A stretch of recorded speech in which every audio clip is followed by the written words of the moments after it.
Çfarë ka Zvicra dhe Austria më shumë se fshatrat shqiptare?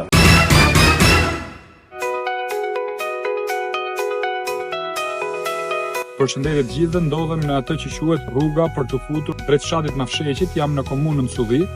E gjithë rruga faktikisht është një skandal në vete, nuk është bërë dhe banorët kanë shumë vështirësi përgjithsisht për të çuar fëmijët në shkolla, i duhen paktën një orë gjysmë, sepse shkolla e Mafsheqit është e mbyllur dhe i çojnë fëmijët për tek shkolla e Krujit. Siç e shikoni, rruga është në këtë lloj gjendje, do shkojmë deri në qendër të Mafsheqit për të kuptuar se çfarë bukurisht ka ky fshat, që sa i jashtëzakonshëm është, mund krahasohet pa diskutim me Zvicrën apo me Austrinë, por nga ana tjetër nuk ka infrastrukturë. Çfarë ka Zvicra dhe Austria më shumë se fshatrat shqiptare? Bukurinë pothuajse kanë të njëjtë. Ajo që kanë më shumë është pikërisht infrastruktura, rrugët dhe të gjithë pjesët e tjera që kanë bën pikërisht me atë që quhet komoditet për banorët, që banorët mos i braktisin trojet e tyre, ta ndërtojnë jetën aty, të shkojnë në shkollë aty, të marrin shërbimin e ambulancës aty, apo të gjithë gjërat e tjera të jetës komunitare që bëjnë aty. Diferenca është shumë e madhe vetëm sa i takon infrastrukturës. Po i shikoni rrugët edhe nëpërmjet kësaj video se si janë bërë dhe çfarë i duhet banorëve për të lëvizur nga një fshat që është në Kruj. Kujdes, jemi vetëm disa kilometra nga aeroporti ndërkombëtar i Rinasit dhe Kruja shumë afër Tiranës, kryeqytetit të Shqipërisë.